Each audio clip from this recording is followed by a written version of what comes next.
Hey guys, Halden here, aka DVD Collector 96, and welcome to a new video on my YouTube channel.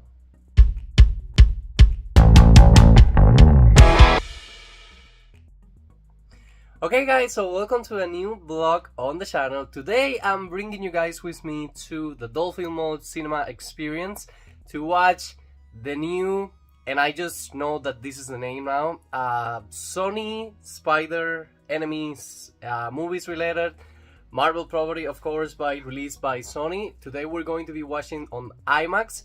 I got my ticket for free because I'm a member of CMX Cinemas, and I got my ticket for free basically, but I'm bringing you guys with me to watch Kraven the Hunter. Now, I have to be honest here. This universe, I love Marvel projects, but I have never read Marvel comics. So one of the things that you have to get into consideration with me is like, I just go ahead and watch the movie. If I enjoy the movie, I'm okay, but I'm not expecting like a certain topic to be discussed, a certain scene, a kiss. I'm not expecting anything because I don't know anything about the character until I get to see it on the big screen. So that's my point of view for Kraven the Hunter. I know nothing about him. This is the same universe from Venom. The last movie that I also brought you guys with me was Venom: The Last Dance to end the Venom trilogy. I already have that Steelbook on pre-order, and it's been announced that it's coming out on January, if I'm not mistaken. I'm pretty sure today's Thursday, so I'm seeing it the day before opening day. I'm seeing it at the 4 p.m. function. The Steelbook is probably going to be up for pre-order tomorrow, and I have a confession to make. Do not hate me, please. I got Madame Web, but I was yet to watch it. They put it on Netflix and everything, and I was like, you know what, since I have seen people on Twitter saying that the universe has been cancelled, Kraven the Hunter will be the end of this universe with the Spider-Man villains. It's going to be all about Spider-Man next. I just saw Madame Web. And I think what happened to me with this movie is like, I heard so many bad things that I was expecting the movie to be like, oh my god, I want to stop it right now. I can't even go to the end. And to be honest, I did have fun watching it. So that was my experience watching Madame Web. And I will bring you guys to the Dolphin Mall. Let's see what do I see. I'm sorry guys, I just had a phone call right there. But anyways, I was telling you guys that I did watch it and I did enjoy it. It's not the best Marvel movie of all time, but I did enjoy it. It's a okay movie. The ending, it's clear that they wanted to do more in the future with these villains. I know there was a lot of projects to be made. I'm pretty sure they all got canceled right now because of how bad the movies are being performing on the box office. For Kraven the Hunter, the reviews are in. People are saying this is not a great goodbye for this side of the Marvel Universe by Sony. People are saying that the movie is worse than Madame Web. I always like to give movies an opportunity myself. I did saw the trailer and I did enjoy the trailer.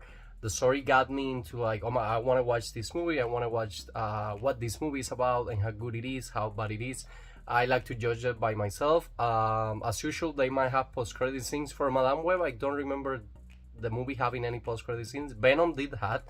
So yeah, the plan is to bring you guys with me to the Dolphin Mall, record a few clips right there. Let's see if we catch any new posters. There's still a lot of releases on December that I want to get to see and make a vlog with my experience. And as usual, at the very end of the video, I will let you guys know what do I think about the movie, if I recommend you to watch it, or if you can wait just to get it on physical media or on streaming platforms. So I see you guys at the Dolphin Mall. Oh my god guys, so just getting out of the house right now, and this is always a surprise here in Miami, Florida. It's actually a little bit cold. Not cold like that you need a jacket or anything, but it's kind of a little bit coldish. That is always nice because it's been so hot through the whole year. So yeah, I'm about to get into my car and drive all the way to the Dolphin Mall. It's like 15 minutes from my house. I keep repeating this, but the only thing I don't like coming to this specific mall is that it's such a touristic place here in Miami, Florida, that always just to find a parking spot, it's a little tricky. Thankfully, I'm early. I'm like 20 minutes early. I already have my ticket, so I just need to go through the screen, print it, and again, it was for free. That's always nice.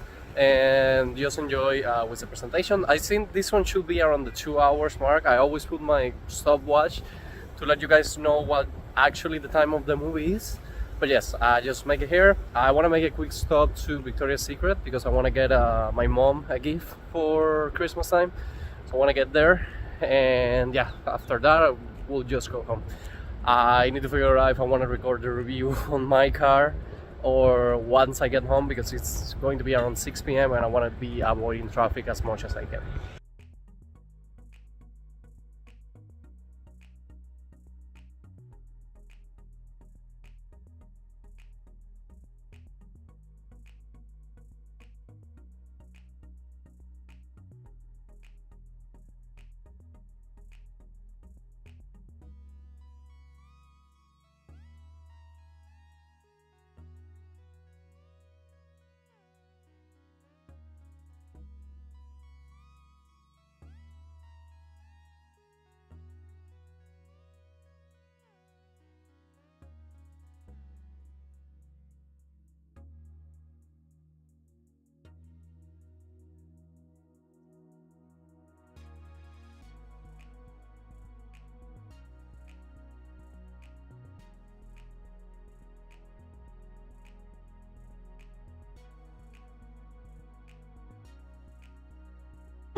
Okay guys, so I'm back from the movie theater.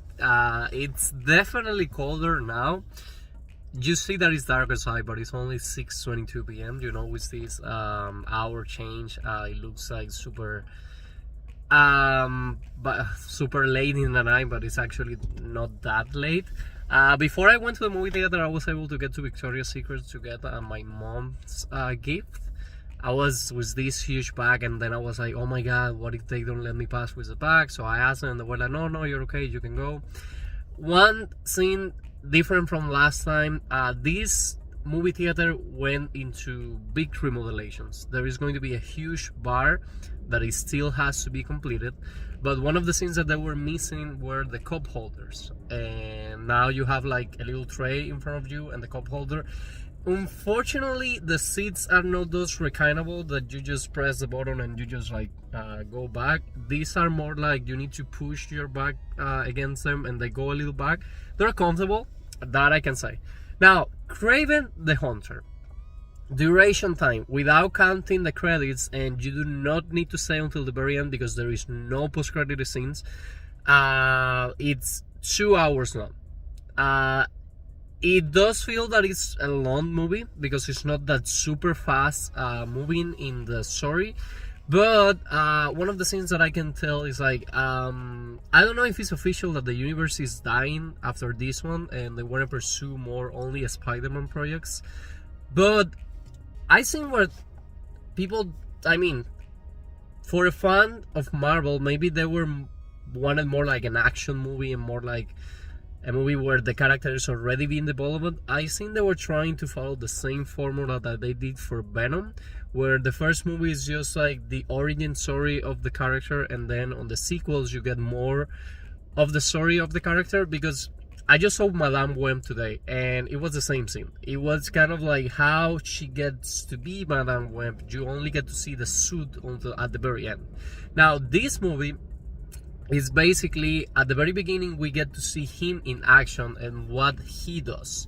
We do not know how he got his powers. We don't know anything about him. It's just that he goes to this prison and he kills a very high guy, but we can see that he's very strong. We see the way he flees the place, and we get our first glimpse that, okay, we're looking at a very strong person.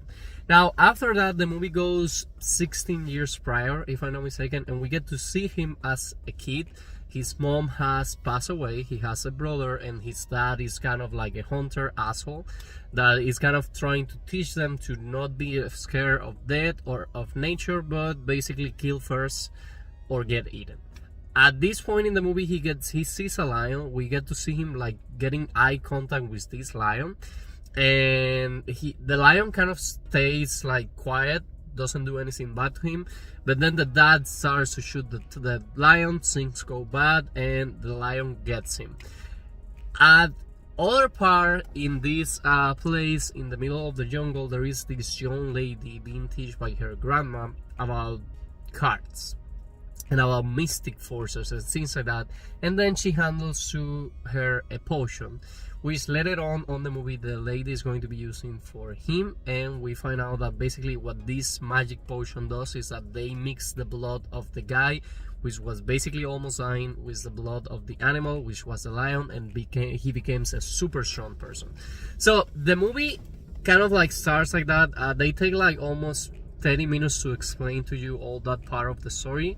At that point I was like, I can't believe they're going to do a movie and they're going to take this long for the character to be in his young self. The actor that plays Kraven the Hunter does an amazing job. This is the guy that played WandaVision's brother on Avengers Age of Ultron, and also if you saw The Fall Guy recently, he was the bad guy basically. And after that he kind of like gets to his brother's birthday, brother gets kidnapped, and that's kind of like what happens in the movie. He gets to reconnect as an adult with the lady that saved his life. She's now an adult lawyer. Of course, she's a badass woman, and she has great play into great key scenes of the movie. The brother is like a little bit of an annoying for me at least, but basically that's the motivation through the movie. He's trying to save his brother because he's being kidnapped. There is a few villains, but the two main one is like a guy that I don't even know what his power was. It was just like he will start counting and he moves super slow and people don't have that perception, and then he will be on your back and things like that. And then we have the Rhino.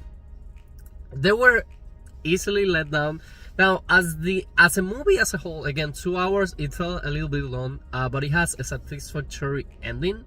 All the conflicts get resolved and it creates more conflicts because again my understanding is that they did wanted to do a sequel. Again, today is Thursday, but early reviews have said that this is a super bad superhero movie.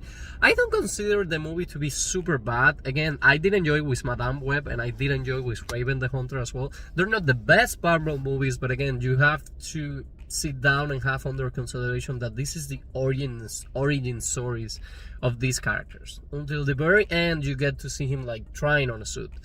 And they did not put any post-credit scenes because again I do not think they have any plans to continue with this franchise. So as a whole, for the ending of the franchise, if this is the end of this specific Spider-Man villains franchise, it ends on a low note because you kind of have like the Venom trilogy is now complete. Venom only interacted with Tom Holland's Spider-Man at a little bit of a commercial. Then you have Morbius, which Morbius out of all was my least favorite. It was an okay movie. Then you have Madame Web, that until the very end it leads you to be like, oh, they're now going to become the powers for Seth and then going to be fighting and things like that. And it actually feels like they planned to do more with these characters, and then the same thing's happening to me with Kraven the Hunter. You get the origin story, but you don't get to see him evolve as a character in the future. You never know if there is going to be a big Spider-Man project when they can come to be Spider-Man villains. And that's another thing. For example, on every single movie that I have seen, I don't hate these villain characters. I didn't hate Madame Web, I don't hate Kraven, and I didn't hate Venom. I loved Venom. So it's kind of hard to imagine how they can play into this universe to be like the bad guys. Because for example, the MCU, I hated Thanos. He was an amazing actor, he did an amazing role, but I hated it and I feared him because he was capable to do bad to our main characters. He wasn't like this you felt like he was this invincible guy, and there were consequences to a guy being this strong. So that's a villain that you fear, or at least that's what I want to have with my villains. A show like the Vampire Diaries, for example, which is a small show on the CW. The villains, you were afraid of them because they were kill people, they were do bad, and I think that's the main thing that is missing from these specific movies. But anyways, out of 10, I want to say that I give this movie a 7. A little bit long for my enjoyment, but again, the story is good. It's a good movie. You can come to the movie theater if you see a sale. If not, you can wait. Again, I don't think this movie is performing well on the movie box office because they have the previews. It's already on Rotten Tomatoes. It's doing worse than what I'm with did. And again, today's Thursday night. I'm pretty sure tomorrow I'm going to be having a link for the pre-order for the 4K Steelbook. I already saw through Twitter like a poster art. If that's official, I love the Steelbook art, and of course I will add it to my physical media collection because I love to have complete collection, and I do love the Marvel universe. But yes, I would love to know in the comments if you're planning to see this movie. What are your thoughts about it, and if you think it's going to be a good movie or if it's just going to be a forgettable movie. But guys, anyways, for now, that'll be all for today's video. Like I always say, I hope you guys are enjoying with this new content in the channel. If you are, please let me know in the comments, leave me a like, and please subscribe to my YouTube channel so we can keep this family growing. And see you guys again soon on a new video.